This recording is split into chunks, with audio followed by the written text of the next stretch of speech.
ada luka tembak nih. Di bagian mana, Pak? Saya di bagian belakang ini. Di punggung ya? Walaupun di dukungan dari keluarga saya tidak ada, karena memang saya mengidap penyakit bengek. Paru-paru saya itu nggak bisa terlalu capek untuk. Udah, ceritain aja. Oke, jumpa lagi dengan saya Denny Pribadi Yusman di Po Cakra, podcast cerita sekitar kita. Nah, pada episode yang kedua kali ini, saya akan menghadirkan sebuah kisah dari Azhari, guru silat atau pelatih pencak silat. Yang kabarnya saya terima informasi, beliau ini tipikal orangnya itu penuh dengan prestasi. Bahkan saya dapat informasi dari tim saya, itu pada saat menjumpai beliau sebelum perekaman ini, beliau sempat bilang ketika ditanya, Pak Azhari apa saja prestasinya? Beliau langsung jawab, waduh banyak sekali, tidak sanggup nulis gitu. Nah ini dia, kita sambut ya Pak Azhari bersama saya. Aduh, ya. Halo Pak. Halo. Sehat Pak ya? Alhamdulillah sehat. Pak, apa ini prestasinya tuh sampai Bapak ketika ditanya oleh tim saya itu menjawabnya, waduh banyak sekali prestasi saya ini. Iya, karena memang saya ini prestasinya itu tidak bisa ditulis, karena dari masa kita berlatih sampai dengan sekarang itu saya selalu menangani tim Kota Losma itu dengan prestasi. Walaupun saya sebenarnya di silat ini bukan langsung mencintai pencak silat dari pertamanya. Hanya sebuah kejadian saya yang mencintai pencak silat ini sampai sekarang. Tunggu, itu bukan dari pertamanya? Iya. Artinya silat ini Pak Azhari gemari dari kecil, ataukah memang saya ketika itu ada darah silatnya? Saya bukan darah pesilat. Jadi saya berasal dari Seruai, daerah terpencil yang ada Seruai. Aceh Tamiang. Iya, Aceh Tamiang. Saya kebetulan sekolah di Kota Lok Sumawai ini, saya tidak ikut satu olahraga pun apapun, karena saat itu saya mengidap penyakit namanya bengek, paru-paru terjepit. Oh jadi, gitu. Iya. Itu dari remaja Pak? Dari kecil. Dari saya kecil? bawaan lahir. Jadi saya untuk lari aja nggak bisa. Saya nggak bisa bermain-main. Jadi saya hanya bisa menonton orang berolahraga. Jadi ketika saya sekolah SMA itu berat badan saya itu 47 kilo dengan tinggi 1,71 meter. SMA kurus. 47 kilo Pak? Iya. Saya kurus, paling kurus saya di sekolah itu. Mungkin teman-teman saya tahu siapa yang kurus. Lalu kebetulan pelatih di sekolah itu ada namanya almarhum Pak Zulkifli sebagai guru BP. Dia pelatih silat. Jadi kebetulan saya dimarahinya waktu saya masih kelas 1 SMA itu, karena saya mungkin marah, saya ingin coba untuk menantang dia lah. Ternyata yang namanya orang silat dia bisa. Kalah saya secara ini, karena saya memang tidak bisa capek. Lalu saya ikut latihan bela diri itu, walaupun di dukungan dari keluarga saya tidak ada, karena memang saya mengidap penyakit bengek. Paru-paru saya itu nggak bisa terlalu capek untuk bernapas. Jadi tapi saya latihan karena tekun? Iya, karena saya berlatih di Merpati Putih itu ada pernapasan.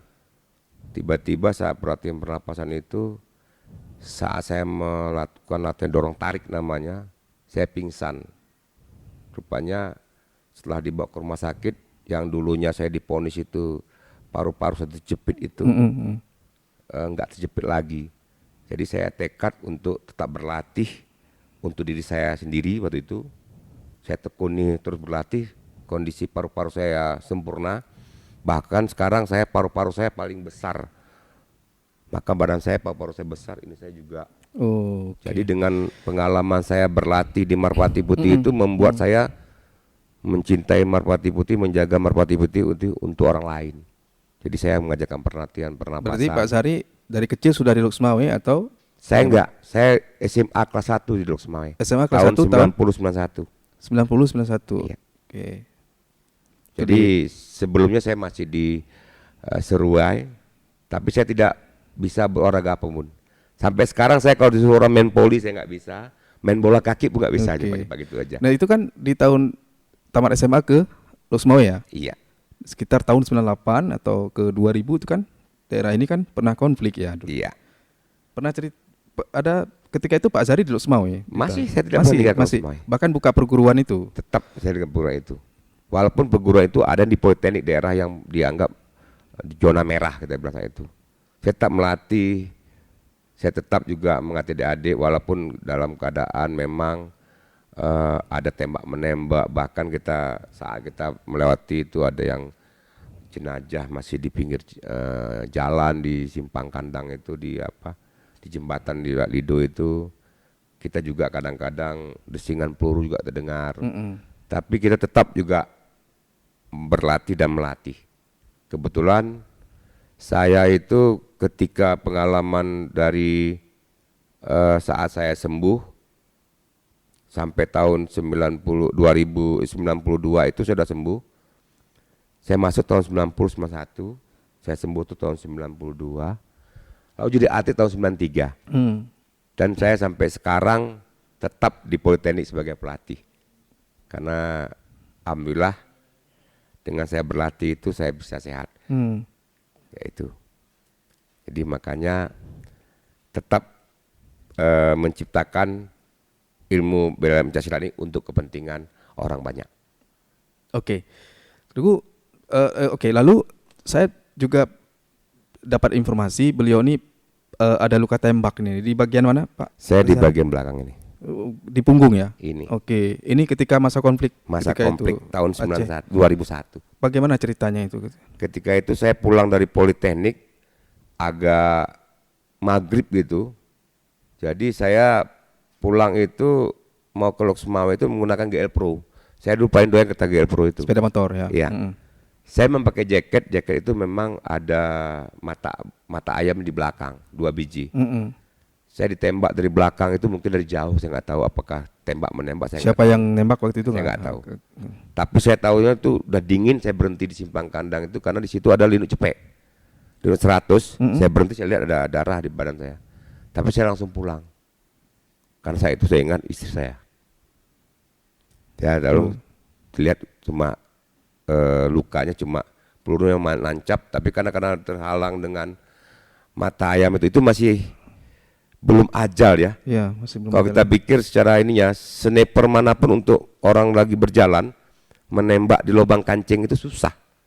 Itu Tapi ketika itu Pak Azhari ditarget atau memang peluru nyasar, Pak? saya nggak tahu. Apakah peluru nyasar atau target saya nggak tahu. Tapi saat itu memang pembantaian pelatih silat memang. Oh.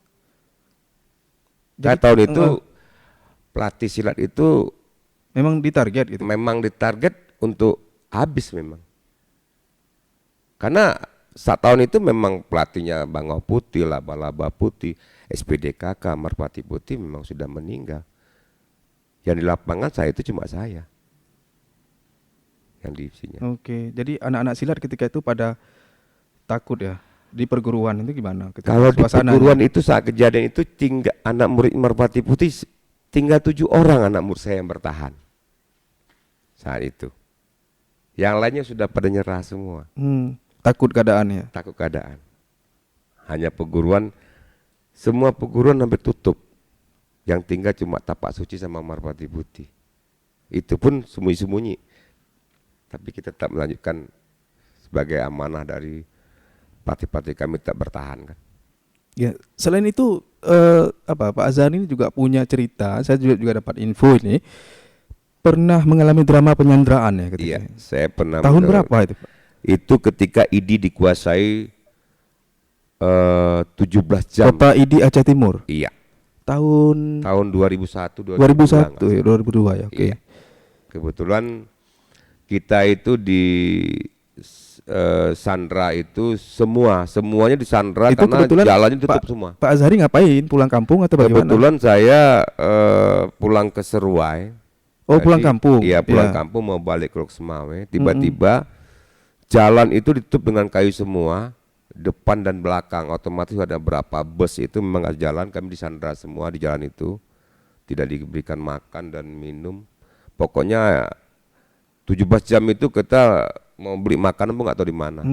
Jadi terjebaklah dalam kondisi itu. Terjebaklah dalam kondisi itu. Jadi dalam kondisi itu. Di situ ada siapa saja ketika itu? Di dalam terjebak itu kami ada rame orang, tapi salah satu ada anak pengusaha Kota Lok-Semawe, yaitu anaknya Pak Muhammad, PT Dunia Bursa. Showroom mobil ya? Ya, showroom mobil terbesar di Aceh ini. Kebetulan saya bersama Pak Fauzi itu. Satu kelompok dengan ketika dengan disandra oleh kelompok Gerakan Aceh Merdeka ketika itu. Itu. Jadi saya bersama beliau lah, baik menyapu jalan, tapi saya tetap menjaga beliau. Berapa belas jam, Pak? 17 jam. 17 jam Pak Azhari juga di situ? Iya. Sampai kita harus jalan kaki, menyapu jalan. Saya tetap bersama anak pengusaha itu. Ketika selesai sampai di Lok-Semawe, saya dipanggil orang tuanya untuk menghadap dia di PT Dunia Bursa. Sampai sekarang saya diberikan pekerjaan. Diberikan bonus ya? Ya, untuk pekerjaan yang bisa saya kerjakan di PT Dunia Bursa sampai saat ini. Oke, jadi Pak Azhari memang sudah melalui banyak proses ya. Ketika kecimpung dalam dunia silat, udah itu berhadapan dengan kondisi konflik Aceh ketika itu, terus juga mungkin era tsunami, bencana tsunami ya, kan kita juga pernah mengalami itu semua di Aceh. Nah, ketika sekarang Aceh sudah damai, Pak, ya, apa yang Pak Azhari petik dari pesan itu semua? Dari pengalaman itu semua, kemudian sekarang di era damai ini, Pak. Ya, di era damai ini saya berharap pengalaman itu sebagai bahan cerita kita untuk adik-adik kita ke depan, supaya dia bisa menghadapi apapun permasalahan dalam hidup. Badai itu pasti berlalu. Jangan pernah menyerah dengan apapun kondisi. Jadi karena apapun kendala kita tidak melebihi dari batas kemampuan kita. Nah, itu. Oke. Jadi kita tetap berjuang dan semangat, tidak boleh putus asa. Dan kondisi perdamaian ini memang harus tetap terjaga ya. Ya. Sudah lelah lah bagi masyarakat Aceh. Sudah lelah untuk masyarakat Aceh dengan keadaan konflik. Dengan keadaan yang huru-hara tidak menentu. Tidak menentu, Pak ya.